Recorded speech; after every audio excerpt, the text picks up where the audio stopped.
कमा के खाती हूँ। शिप्रा बेटा आ गई तू? कॉलोनी में सब मिलकर माता का जागरण कर रहे हैं, इसलिए आज चंदा मांगने के लिए आए थे। ठीक है ना, अच्छी बात है। आप भी 500 रुपए दे देना। कैसी बात करती है बेटा, अब धर्म कर्म के नाम पर भी कंजूसी दिखाएगी क्या तू? मैंने तो पहले ही 2100 की पर्ची कटवा दी है, बस पैसे लेने के लिए शाम को बुलाया है उन्हें। देखा अब ना, ये इज्जत की बात हो गई है। अरे दे देना 2100, क्या फर्क पड़ता है? माँ, आपको एक बार पर्ची कटवाने से पहले मुझसे पूछना नहीं चाहिए था? सब काम अपने हिसाब से ही कर लेती हो तुम। ये लो 2000, 100 आप अपने पास से डाल देना, मेरे पास अभी नहीं है। इतना कहकर शिप्रा अपना बैग टेबल पर रखकर अंदर चली जाती है।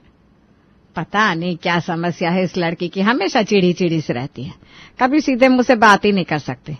अब बताओ, धर्म कर्म के नाम पर भी पैसे देने से पहले ऐसे मुंह बना रही है जैसे मैंने इससे पकौड़ियां खाने के लिए पैसे मांग लिए हो। ऐसा ही होता है माँ जी, जब इंसान समय से शादी नहीं करता ना, तो फिर वो ऐसे ही खिसियाता घूमता है। इसीलिए तो कहते हैं दुनियादारी भी उतनी ही जरूरी है। आपने भी ना जरूरत से ज्यादा ढील दे रखी है शिप्रा को, तभी तो अपनी मनमानी करती घूमती है। मैं तो कह रही हूँ अभी भी देर नहीं हुई, कोई ढंग का लड़का देखकर हाथ पीले करवाइए इसकी। अरे बेटा, तुझे क्या लगता है मुझे उसकी फिक्र नहीं है? तुझसे ज्यादा फिक्र है मुझे उसकी। लेकिन वो किसी की बात सुने तब ना। जब भी शादी की बात करो ऐसा लगता है बहरी हो जाती है, ना उसे कानों से सुनाई देता है, ना किसी बात का जवाब देती है, बस चुपचाप उठकर अपने कमरे में जाकर बैठ जाएगी। मुझ पर तो खूब हुक्म चला लेती है आप, अपनी बेटी के आगे नहीं चलती। आपकी बात नहीं सुनती तो 2 लगाइए कान के नीचे, ऐसे अपनी मनमानी करेगी क्या? और वैसे भी बड़े बूढ़े कह गए हैं, शादी ब्याह का फैसला तो घर के बड़े बुजुर्ग लेते हुए अच्छे लगते हैं। आपने शिप्रा से ज्यादा दुनिया देखी है, आप ज्यादा समझदार हैं। ये वो बहू दिशा ने जानबूझकर सास को बड़ा चढ़ा दिया था ताकि वो उसकी बातों में आकर शिप्रा के ऊपर शादी के लिए दबाव बनाए। शकुंतला की 3 संतान थी, 2 बेटे और 1 बेटी। बड़ा बेटा हरीश तो शादी के 1 साल बाद ही अपनी पत्नी को लेकर अलग रहने लगा था। हरीश एक बार अलग क्या हुआ, उससे तो फिर पीछे मुड़कर कभी माँ, भाई, बहन की तरफ देखा ही नहीं। जब तक पिताजी जिंदा थे तब तो फिर भी हरीश तीज त्योहार पर माँ बाबूजी से मिलने आ जाया करता था, लेकिन पिताजी के जाने के बाद तो जैसे वो अपने घर का रास्ता ही भूल गया था। माँ शकुंतला के पास अभी भी 2 बच्चों की जिम्मेदारी थी और इसीलिए वो हमेशा चिंता में रहती थी। हरीश को पढ़ाया लिखाया, तुम्हारे बाबूजी को बहुत उम्मीद थी कल को वही अपने छोटे भाई बहनों की जिम्मेदारी संभालेगा, लेकिन देखो जिम्मेदारी का समय आने से पहले ये हरीश तो मैदान छोड़कर भाग गया। और तुम्हारे पिताजी, उन्होंने भी तो उम्र बरसात निभाने का वादा किया था, वो भी मेरा हाथ छोड़कर चले गए। समझ में नहीं आता, करूं तो क्या करूं।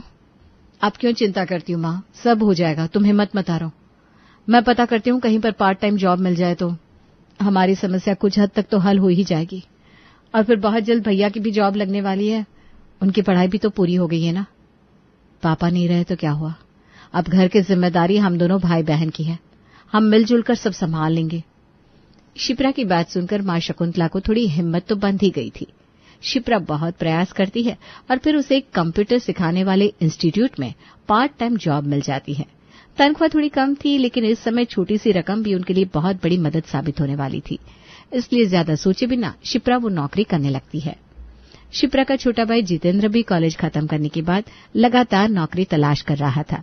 जल्द ही उसे भी एक प्राइवेट कंपनी में नौकरी मिल जाती है और इस तरह घर की डगमगाती नैया को शिप्रा और जितेंद्र मिलकर संभाल लेते हैं। देखा माँ, मैं ना कहती थी सब हो जाएगा, तुम ना बिना बात चिंता करती हो। मैंने ऊपर वाले फ्लोर पर भी किराएदारों के लिए बात की है। अगर ऊपर के कमरे के लिए कोई किराएदार मिल जाएगा ना तो 5000 तक तो हमें उस कमरे का भी मिल ही जाएगा। ऊपर के कमरे को किराए पर चढ़ाने के बाद अब घर में उतनी रकम आने लगी थी कि परिवार का खर्चा आराम से चलने लगा था। शिप्रा दिन में कॉलेज जाती और कॉलेज से लौटकर खाना खाने के तुरंत बाद इंस्टीट्यूट पर पढ़ाने के लिए निकल जाती। शाम तक इंस्टीट्यूट से लौटती, उसके बाद देर रात तक अपनी कॉलेज की पढ़ाई पूरी करती। 3 साल बाद शिप्रा बेटा, तेरी बुआ का फोन आया था, जितेंद्र के लिए रिश्ता बता रही थी।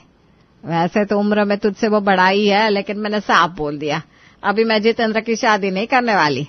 पहले शिप्रा के हाथ पीले करूंगी और उसके बाद ही जितेंद्र के बारे में सोचूंगी। अरे माँ, अभी तो मेरा कॉलेज खत्म हुआ है, मैं इतनी जल्दी शादी नहीं करने वाली। और पापा के जाने के बाद सिर्फ शादी करके अपना घर बसा लेना ही मेरी जिम्मेदारी नहीं है ना। मुझे परिवार के लिए भी तो सोचना है। आप बुआ जी को मना कर दो, मेरे लिए अभी से कोई लड़का देखने की जरूरत नहीं है। सही समय आने पर शादी के बारे में बात करेंगे। धीरे धीरे समय बीत रहा था। शिप्रा ने अपना पोस्ट ग्रेजुएशन कर लिया था। पोस्ट ग्रेजुएशन में अच्छे नंबर लाने के बाद उसे कॉलेज की तरफ से कैंपस प्लेसमेंट मिल गया था और एक अच्छी नौकरी भी लग गई थी। माँ, बहुत इंतजार कर लिया शिप्रा का। अगर वो नहीं करना चाहती शादी तो कब तक उसकी हाँ के इंतजार में बैठे रहेंगे। देखो माँ, मैं दिशा को बहुत पसंद करता हूँ। उसके पेरेंट्स भी अब शादी के लिए दबाव दे रहे हैं। 26 साल की उम्र हो गई है मेरी, अब नहीं तो फिर कब शादी के बारे में सोचेंगे हम। ठीक है बेटा, एक बार और बात करती हूँ, हो सकता है शिप्रा शादी के लिए मान जाए। शकुंतला शिप्रा को शादी के लिए समझाने की एक बार और कोशिश करती है। माँ, आजकल शादी में कितना खर्चा हो रहा है, जानती भी हो तुम। भैया भी शादी करने के लिए बोल रहे हैं और मेरी शादी के भी पीछे पड़ी हो तुम। 2 शादियों का एक साथ खर्चा उठा पाओगी? तुम ऐसा करो, भैया की शादी के लिए हाँ बोल दो। वैसे भी उम्र में वो मुझसे बड़े हैं, पहले शादी उनकी ही होनी चाहिए। शिप्रा की जिद को देखकर माँ जितेंद्र की शादी के लिए लड़की वालों को हाँ बोल देती है और इस तरह शादी के बाद जितेंद्र की पत्नी दिशा घर आ जाती है। शुरू में तो दिशा आम बहू की तरह शर्मा सकुचाकर सहमी सी रहती थी, लेकिन धीरे धीरे उसका दबदबा घर में बढ़ने लगा। देखो जी, मैं साफ साफ बता रही हूँ, स्टोर रूम जैसे कमरे में मेरा गुजारा नहीं होगा। जब तक हमारी शादी नहीं हुई थी तब तक की बात और थी। अब पत्नी आ गई है आपकी, थोड़ी सी तो प्राइवेसी होनी चाहिए कि नहीं? ऊपर वाला कमरा खाली करवा लो, वरना मैं अपने मायके चली जाऊंगी। अरे दिशा, क्यों शोर मचा रही हो? मम्मी सुन लेगी ना। तो सुन ले तुम्हारी मम्मी। तुम्हारी माँ बहन से डरती हूँ क्या मैं? कौन सा गलत बात कह रही हूँ? रात को 12 बजे तक पति पत्नी के बीच में चल रही लड़ाई की आवाज शकुंतला और शिप्रा ने सुन ली थी। अगले दिन सुबह, शिप्रा बेटा, मैं सोच रही थी किराएदारों को ऊपर वाला कमरा खाली करने के लिए बोल दूं। 5000 के चक्कर में घर में कलेश को दावत देने से क्या ही फायदा है। ठीक है माँ, रात को जो कुछ हुआ मैंने भी सुना। अब चिंता मत करो, मैं बात करती हूँ। मकान की किराए के रूप में आने वाली छोटी सी रकम जो अभी तक माँ के हाथ में आती थी, अब वो भी जा चुकी थी। अब तो शकुंतला को अगर खर्चे के लिए 1 रुपया भी चाहिए होता तो बेटे या बेटी के आगे हाथ फैलाना पड़ता, क्योंकि उसके पास आय का कोई साधन नहीं बचा था। माँ जी, घर में राशन खत्म हो रहा है, शिप्रा को बोलकर राशन मंगवा लीजिएगा। सेठानी जी घर की किसी काम में हाथ तो लगाती नहीं, बाहर का ही कुछ काम कर दिया करे। अरे दिशा बेटा, ऐसे क्यों कह रही हो तुम? और राशन तो हर महीने जितेंद्र लेकर आता है ना, तूने उसे बताया नहीं? जी, वो लाते हैं, लेकिन आपको भी तो समझना चाहिए ना, उनकी शादी हो गई है, उनका अपना भी परिवार है। सारी कमाई माँ बहन पर लुटा देंगे तो अपने भविष्य के बारे में कब सोचेंगे? इस घर में खाने वाले हम कोई अकेले तो है नहीं। अब जब शिप्रा को शादी नहीं करनी तो फिर घर के खर्चे तो देखने ही पड़ेंगे। मैं पूछती हूँ, इतनी उम्र तक कौन सी लड़की मायके में बैठकर छाती पर मूंग दलती रहती है? शादी करवाइए ना माँ जी उसकी। बहू की बातों का शकुंतला के पास कोई जवाब नहीं था। अब क्या बताऊं बेटा, समझा कर थक गई, लेकिन इस लड़की के दिमाग में बात ही नहीं जा रही। पता नहीं हुआ क्या है इसे, दुनियादारी इसकी समझ में आती नहीं। और अब शादी नहीं करेगी तो कल को कौन पूछेगा इसे? दिशा के उकसाने के कारण शकुंतला एक बार फिर शिप्रा के ऑफिस से आते ही उसे घेर कर बैठ जाती है। अरे बेटा, छोटी सी बात तेरी अकल में क्यों नहीं आती? उम्र बीत रही है तेरी। अगर अब शादी के लिए हाँ नहीं बोलेगी तो कल को सर पटकती रह जाएगी, लेकिन लड़का कोई पसंद नहीं करेगा तुझे। और बेटा, भाई भाभी के साथ जीवन भर निभाना बड़ा मुश्किल होता है। क्या जरूरत है किसी के ऊपर बोझ बनने की? शादी करके अपना घर परिवार संभालो, इसी में इज्जत बनी रहती है। मैं किसी के ऊपर बोझ हूं क्या माँ? नौकरी कर रही हूं, कमा कर खाती हूं। बस, मुझे तो कभी कभी ऐसा लगता है ये तेरी नौकरी सारे कलेश की जड़ है। घमंड हो गया है तुझे। 4 पैसे कमाने लगी है तो तुझे ऐसा लगता है कि इन पैसों से तू सारी दुनिया को खरीद सकती है।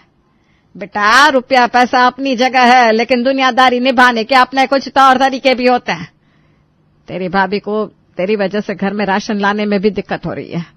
बोल रही थी खाने वाले इतने सारे लोग हैं तो राशन का खर्चा भी सब लोग करें। ठीक है माँ, भाभी को बोल देना ज्यादा परेशान होने की जरूरत नहीं है। मैं देख लूंगी घर में राशन सब्जी भाजी सब मैं ही ले आया करूंगी। उन्हें ज्यादा बोझ में दबने की जरूरत नहीं है। शकुंतला की बातों का आज भी शिप्रा के ऊपर कोई असर नहीं हुआ। उसका जवाब अभी भी वही था जो पहले था। कुछ दिन बाद, माँ जी बहुत हो गया, अब ये अपमान मुझसे बर्दाश्त नहीं होता। आपको पता है मैं किटी पार्टी में गई थी, वहां पर किटी की सारी औरतें शिप्रा की बात कर करके मजाक उड़ा रही थी। आप ये बताइए, समाज में हमारी कोई इज्जत है कि नहीं? आपको पता भी है लोग कैसी कैसी बातें करते हैं शिप्रा के बारे में। मिसेस गुप्ता वो कह रही थी जरूर किसी शादीशुदा आदमी के साथ चक्कर होगा, तभी तो शादी के नाम से भाग रही है तुम्हारी ननद। अब आप ही बताइए माँ जी, हम इज्जतदार लोग हैं, क्या यही सुनना बाकी रह गया है?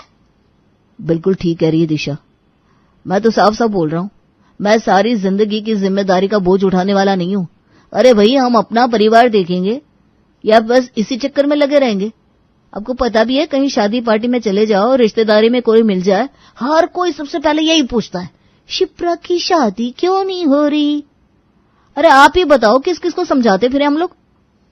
तुम्हारी बात एकदम सही है बेटा, बस बहुत हो गया, मुझे सख्त होना ही पड़ेगा, वरना ऐसे ही लड़की मायके में बैठी बैठे बूढ़ी हो जाएगी और कल को मेरी आंखें बंद हो गई तो फिर पता नहीं कौन पूछेगा इसे। माँ, भैया भाभी आज तक मुझे बातें सुनाते थे, वो फिर भी ठीक था, लेकिन तुम तो मेरी माँ हो। माँ हूं तभी तो तुझे समझा रही हूँ, जीवन भर भाई भाभी के साथ रहने से कुछ नहीं होता, उन्हें उनकी जिंदगी जीने दे और तू अपना घर संसार बसा ले। पता नहीं इतनी मोटी बुद्धि कैसे हो गई तेरी कि ये छोटी सी बात तेरी समझ में नहीं आ रही। देख बेटा, ये कमाई की धौंस दिखाना बंद कर और चुपचाप शादी के लिए हाँ बोल दे। तो तुम्हें भी ऐसा ही लगता है कि मुझे अपनी कमाई का घमंड है, इसीलिए मैं शादी नहीं कर रही हूँ? ठीक है, अगर ऐसी बात है ना तो मैं शादी करने के लिए तैयार हूँ। आप देख लीजिए, जो भी लड़का मुझसे शादी करने के लिए तैयार होगा उसी से मैं शादी करके अपना घर बसा लूंगी। किसी को भी मेरी वजह से शर्मिंदगी उठाने की जरूरत नहीं है। मुझे भी किसी की छाती पर जीवन भर बैठकर मुंह दलने का कोई शौक नहीं है। हालांकि मुझे किसी के भी सपोर्ट की जरूरत नहीं है, लेकिन फिर भी ये सोसाइटी ही ऐसी है कि एक लड़की को उसके अपने ही घर में चैन से जीने नहीं देती। 2-3 लड़कों से मिलने के बाद अंत में शिप्रा की कमल के साथ शादी हो जाती है। जितेंद्र, मैं आपको बता नहीं सकती मैं आज कितनी खुश हूँ। अरे तुम्हारी बहन गई यहाँ से उसकी शक्ल देख देख के मेरा पारा गर्म हो जाता था। देखो जी, ननद तो मेहमानों की तरह आती हुई अच्छी लगती है, 24 घंटे सर पर बिठाकर कोई नहीं रख सकता उन्हें। शिप्रा की शादी के बाद दिशा और जितेंद्र अपनी मनमानी जिंदगी खुलकर जीने लगे थे, लेकिन शकुंतला, अब उसे समझ में आने लगा था कि आखिर शिप्रा के घर में होने का क्या मतलब था। जितेंद्र तो अपनी कमाई की चवन्नी भी लाकर मां के हाथ में नहीं रखता था, जबकि शिप्रा ने कभी मां को किसी चीज की कमी महसूस नहीं होने दी थी। जितेंद्र बेटा, 2000 की जरूरत थी, मैंने किटी डाली हुई है ना। अरे आपने किटी कब डाल दी? मुझे तो पता ही नहीं था। हाँ बेटा, वो अभी तक तो शिप्रा ही मुझे ये सारी चीजों के लिए पैसे दे दिया करती थी। और हाँ, इस बार ना हमारी किटी की थीम रेड है, मेरे पास रेड कलर की एक भी साड़ी नहीं है, थोड़े पैसे तू दे देगा तो मैं अपने लिए एक साड़ी ले लूंगी। देखिए माँ जी, ये बात तो आप बहुत अच्छी तरह जानती हैं कि छोटी सी नौकरी करता है आपका बेटा, कंपनी का मालिक नहीं है जो हर महीने किटी पार्टियों में जाने के लिए आपको नए नए कपड़े खरीद कर देते रहे। आपके पास लाल साड़ी नहीं है तो नीली, पीली, हरी जो भी रंग की साड़ी है वो पहनकर चली जाइए, कौन सा आपको कोई पार्टी से बाहर भगा देगा। और वैसे भी आपकी इस किटी के नाम पर 2-2 हजार बहुत दिनों तक दे नहीं पाएंगे हम, बेहतर होगा आप इन फिजूल खर्चियों से थोड़ा हाथ खींच ले। सबसे पहले बहू दिशा ने किटी पार्टी के पैसे देने बंद कर दिए, उसके बाद मंदिर में होने वाले भंडारे और पूजा पाठ में दिया जाने वाला दान भी देने से इनकार कर दिया। शादी पार्टी में हमेशा लेटेस्ट साड़ियां पहनकर जाने वाली शकुंतला अब अपने पुराने कपड़े पहनकर ही जाने लगी थी। क्या बात है शकुंतला, आजकल तो मंदिर में कीर्तन के लिए भी नहीं आती। बस बहन, घर से निकलने का समय नहीं मिलता। इतना कहकर शकुंतला अपने घर आ गई। अब क्या बताऊं, जेब में फूटी कौड़ी नहीं रहती, बेटा बहू मुड़कर मेरी ओर देखते तक नहीं। मंदिर आओ तो दान पात्र में भी तो डालने के लिए कुछ होना चाहिए जेब में। शकुंतला को घर अब खाने को दौड़ने लगा था, न कोई बात करता न पास आकर बैठता, पूरा दिन अपने कमरे में एक कोने में पड़ी रहती, यहाँ तक कि बहू उससे खाने तक के लिए ना कहती। बेचारी खुद ही बेशर्म बनकर खाना मांग कर खाती। एक दिन अचानक बिना बताए शिप्रा अपनी मां से मिलने के लिए आ जाती है। मायके पहुंचने के बाद वो देखती है कि भाभी और भाई तो एक हफ्ते के टूर के लिए दूसरे शहर गए हुए हैं और मां घर पर बिल्कुल अकेली है। ये तेरे साथ कौन है बेटा, मैंने पहचाना नहीं। माँ आपका चश्मा कहाँ है? मेरे साथ आपके दामाद आए हैं, और कौन आएगा? हद करती हो आप भी। माफ करना बेटा, चश्मा तो कई महीने से टूटा पड़ा है, समय ही नहीं लग पा रहा उसे बनवाने का। अच्छा ठीक है, अब मैं आ गई हूँ ना, मैं बनवा दूंगी। ये बताओ चाय पियोगे ना? मैं चाय बनाकर लाती हूँ। बेटा वो मैं क्या कह रही थी, चाय नहीं बन पाएगी, घर में दूध नहीं है। बच्चे एक सप्ताह के लिए बाहर जा रहे थे तो मैंने कहा दूध वाले को मना करके जाना, कौन इस्तेमाल करेगा यहाँ दूध। मुझे तो वैसे भी ज्यादा चाय पीने की आदत नहीं है। अच्छा, तुमने चाय पीना कब से छोड़ दिया? पहले तो दिन के 3-3 कप पी जाती थी। शिप्रा समझ गई कि जरूर दाल में कुछ काला है। वो रसोई में खाना बनाने के लिए पहुंचती है तो रसोई की हालत देखकर हैरान रह जाती है। रसोई में एक भी सब्जी नहीं थी, सिर्फ आटा रखा हुआ था। घर में कोई सब्जी नहीं है, दूध नहीं है, खाने पीने का और कोई सामान नहीं दिखाई दे रहा। सच बताओ माँ, चल क्या रहा है इस घर में? बेटा तेरे जाने के बाद मुझे समझ में आया कि तू थी तभी तक मेरी इस घर में इज्जत थी। तेरे जाने के बाद दिशा और जितेंद्र ने मेरी हालत नौकरों से भी बदतर कर दी। मुझे 2 रोटी खिलाने में भी अब उन्हें बोझ महसूस होता है। पिछले 2 दिन से सूखी रोटी खाकर काम चला रही हूँ बेटा, क्योंकि सब्जी खरीदने के पैसे नहीं है। जब तक तेरी शादी नहीं हुई थी मुझे कभी इस बात का एहसास ही नहीं हुआ कि तेरी कमाई से ही सब कुछ हो रहा था। राशन, सब्जी, फल, दूध, कपड़े, आना जाना सब कैसे होता था पता ही नहीं चलता था।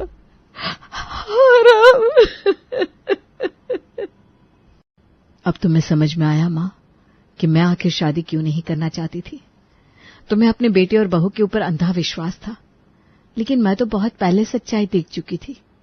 मुझे पता था मेरे जाने के बाद तुम्हारी हालत बद से बदतर हो जाएगी। तुम्हारी दवाइयों का खर्च, कपड़े, खाना पीना, घर का राशन, दूध सब मेरी ही तनख्वाह से आता था। मुझे तुम्हारी चिंता थी, इसीलिए मैं शादी के नाम से भागती थी। सोचा था अपनी माँ के साथ रहूंगी, लेकिन मेरी माँ ही मुझे नहीं समझ सकी। कोई बात नहीं बेटा, तू खुश रहे अपने जीवन में, मैं तो किसी तरह काट लूंगी। तेरी शादी हो गई, इससे अच्छा क्या होता। माँ चलो मेरे साथ। मैं सब समझती थी, इसीलिए शादी से पहले ही मैंने आपके दामाद के सामने शर्त रखी थी कि मैं अपनी माँ को साथ रखूंगी। उन्हें कोई ऐतराज नहीं, वो आपको लेने के लिए ही यहां आए हैं। आपकी बेटी आपके लिए सारे फर्ज निभाएगी माँ, भूलो मत। मैं कमाती हूं और ये मेरा घमंड नहीं, अभिमान है। शिप्रा की बात सुनकर माँ की आंखों में आंसू आ जाते हैं और वो उसके साथ उसके घर चली जाती है। शकुंतला ने आज एक बहुत बड़ी सीख ली थी कि बेटियां बोझ हो ऐसा बिल्कुल भी नहीं है। आज की बेटियां तो कमाकर खुद भी खा सकती हैं और समय आने पर माता पिता को भी खिला सकती हैं।